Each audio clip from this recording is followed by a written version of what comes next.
Hi, my name is Jenna and I'm your college navigator. Today I am focusing on the goals for the month of July for students that are in the class of 2027 applying to college this fall. Let's jump in. Just a reminder for those of you that are wanting to take a fall SAT or ACT, these testing dates tend to fill up very quickly, especially the really early ones, the August, September ones, because students are trying to squeeze in any last minute testing. Sometimes test locations are limited. So do yourself a favor, sign up for these, like I said, sooner than later. The other thing that you can do is reach out to your high school and ask if they will be offering a school day SAT. Many times schools will offer this and it's during the week, it's just for seniors, and so that can be another testing opportunity for you. Usually, most of the September, October dates will be fine to get you in the early action, early decision rounds, and then the later November, December will be fine for any of those regular decision deadlines that often happen in January and February. Hopefully by now you've created your Common App account. And as you know, the Common App will officially open on August 1st. So you have a little bit of time that you can start working.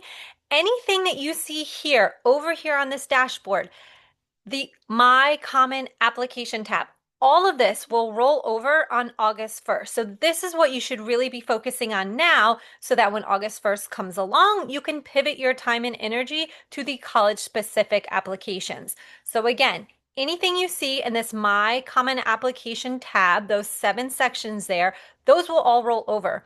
Anything in the My Colleges tab, you can start adding your list. Your list will roll over, but anything else will be deleted. So do not enter any information in the My Colleges tab or applications because that will be erased. So again, the college list will stay. Anything in the applications will be erased. So what should you be focusing on right now? One, get a copy of your transcript. If you have an updated copy of your transcript, this will make it so much easier for you when you start applying to colleges because some of them will have you self-report. The other thing is you want to make sure there are no errors on your transcript. So it's good to eyeball it over, make sure your grades are correct, the level of placement is correct, right? If you were in an honors or an AP or a dual enrollment, that the appropriate distinction is there. Again, that all the courses are right, the grades are right. You just don't want any mistakes as they get sent out to colleges. And like I said, some college will let you upload an unofficial copy. Some colleges will have you self-report your grades. So if you can get your hands on a copy of your transcript, it will make your life so much easier. Keep researching, right? Summertime is a good time to keep learning more about yourself, what you might want in a colleges. Build your list. Make sure it is nice and balanced, that you have not only a college list of schools that are a good wide range of, whether or not you think you can get in. So we like to call those more likely schools or target schools, and that you also have some reach schools, but it's balanced too financially, that you have enough schools that you think you can get into that you can also afford. So be sure you're running the things called net price calculators. They are on the admissions websites. They help you determine what your out-of-pocket expense is going to be to attend those schools. So again, you want a nice balance of schools that you can get into as well as schools that you can afford. And it's always good to have a good mix of schools close to home, far away, big school, small school, because you don't know what version of yourself is going to show up next May when it's time to make a decision, and you want to give yourself plenty of options. Hopefully this summer you're able to take advantage of some time to explore colleges. If you're not able to go far away, that's totally understandable. You probably have some colleges within driving distance of your home just to start getting a feel of what does a big school feel like? What does a small school feel like? So get out and try to visit some colleges if you can, because that will really help you, one, build your list, and two, if these are schools that you are planning to apply to, it'll reinforce whether or not you really do want to apply. And if there's supplementals that you will need to write, it'll help you shape those supplemental essays. Now, as we're building that college list, we want to strategize the deadlines. So on August 1st, when college applications open, you can say to yourself, which one should we be applying to first? Which that should be the rolling schools, because if your application is ready, get those out. You typically hear back within a couple of weeks. So those are what I like to call early wins. So focus on those rolling and then pivot to those early action, early decision, and then later, of course, to the regular decision. But you want to start strategizing and mapping out a timeline for yourself.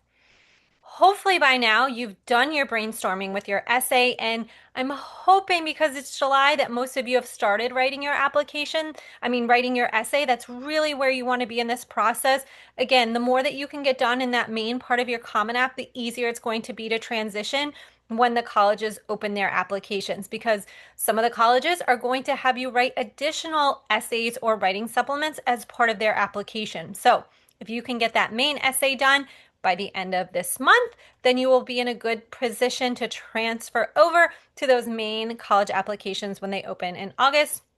And lastly, do optional interviews. There are so many colleges right now that have interviews available over the summer, whether they in person, if they're virtual, or both. So jump on the opportunity. Again, this will help you learn if you want to definitely apply. It will help you shape those supplemental essays. These are good things to do, and it's just great practice to be able to interview and learn more about a college. Now, if you're thinking to yourself, how did we get to July? What have I been doing? Are there any last minute ideas that I can do for the summer to help boost up my application? Here's just a really fun list for you. Read a book related to your major. So many colleges are going to ask, why do you want to major in something? If you've got some kind of contextual information, you can quote a book, you can talk about different things. That is a great idea for you. Listen to a podcast, right? Similarly, whether it's about something you're just curious about, it could be related to your major. Same thing with TED Talks. Take a YouTube course, a Coursera. There are so many learning opportunities that are out there that are completely free. Try something that is out of your comfort zone. You might learn something about yourself. Journal, reflect, go attend a lecture, a museum, do something just for fun. All of this releases creativity. It'll hopefully inspire you. And most things on here are probably completely free. So a great way to just learn something about yourself and also hopefully contribute something to your college application later. So that is all for the month of July. You guys have this, and I will see you again next month when the Common App officially opens.